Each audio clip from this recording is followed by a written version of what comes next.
अनेक वेळा पेशंट क्लिनिकमध्ये येतात आणि विचारतात, डॉक्टर ECG नॉर्मल आहे तर इको का करायला सांगितलं किंवा TMT पण का, एवढे टेस्ट का लागतात? हा कन्फ्युजन खूप कॉमन आहे, कारण तीनही टेस्ट हार्टसाठी असतात पण त्यांचं काम वेगवेगळं असतं.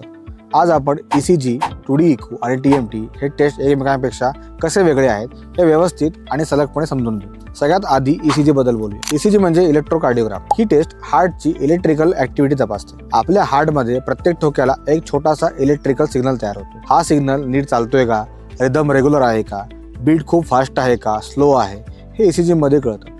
चेस्ट आणि हातांवरती छोटे इलेक्ट्रोड्स लावून 5-10 मिनिटांमध्ये ही टेस्ट होते. पूर्ण पेनलेस असतात. ECG विशेषतः कधी उपयोगी पडतो? जर अचानक चेस्ट पेन होत असेल, धडधड अनियमित वाटत असेल किंवा हार्ट अटॅकचा संशय असेल तर ECG ही पहिली टेस्ट असते. मात्र अनेक गोष्टी लक्षात घ्या. ECG रेस्ट मध्ये घेतला जातो. जर ब्लॉकेज सुरुवातीच्या टप्प्यात असेल आणि रेस्ट मध्ये सिम्पटम्स नसतील तर ECG नॉर्मल येऊ शकतो. म्हणून ECG हा बेसिक आणि तात्काळ माहिती देणारा टेस्ट आहे, पण तो हार्टच्या रचनेबद्दल माहिती देत नाही. आता इको समजून घेऊया. 2D इको म्हणजे इलेक्ट्रोकार्डिओग्राफी. हा अल्ट्रासाउंड आधारित टेस्ट आहे. यात हार्टची लाईव्ह इमेज स्क्रीनवर दिसते. ECG इलेक्ट्रिकल सिस्टीम दाखवते, पण इको हार्टची रचना आणि पंपिंग पॉवर दाखवते. हार्ट किती टक्के ब्लड पंप करते, ज्याला इजेक्शन फ्रॅक्शन म्हणतात, वॉल्स नीट काम करत आहेत का, मसल्स वीक झाली आहेत का, हार्ट भोवती फ्लुइड आहे का, हे सगळं इको मध्ये कळतं. जर एखाद्याला सास फुलणं, पायामध्ये सूज, आधी हार्ट अटॅक झालेला असेल किंवा हार्ट फेल्युअरचा संशय असेल तर इको खूप महत्त्वाचा असतो. ही टेस्ट साधारणतः 15 ते 20 मिनिटाची असते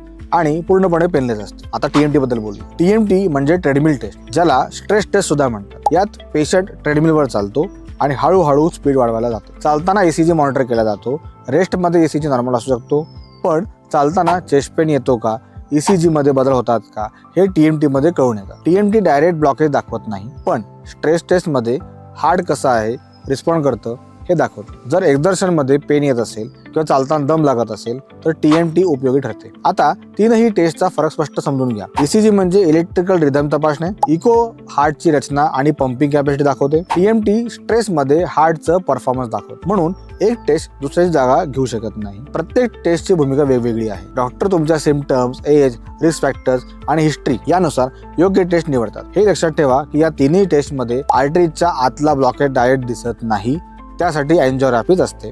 त्यामुळे रिपोर्ट नॉर्मल आली तरी लाईफस्टाईल आणि रिस्क फॅक्टर्स याकडे दुर्लक्ष करू नका. आजकाल हार्ट प्रॉब्लेम्स तरुण वयातही वाढता दिसत आहे. स्ट्रेस, चुकीचा आहार, व्यायामाचा अभाव आणि इररेग्युलर लाईफस्टाईल याचा थेट परिणाम हार्टवरती होतो. त्यामुळे फक्त टेस्ट करून थांबू नका.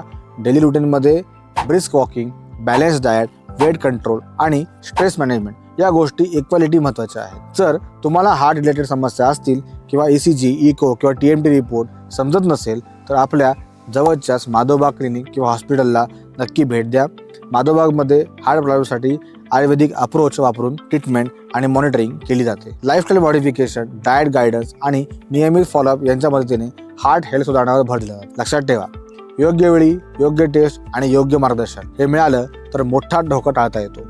ही माहिती तुम्हाला उपयोगी वाटत असेल तर व्हिडिओ लाईक करा, तुमचा अनुभव कमेंटमध्ये शेअर करा आणि हार्ट हेल्थबद्दल अशा प्रॅक्टिकल आणि क्लिअर माहितीसाठी चॅनल सबस्क्राईब करा. धन्यवाद.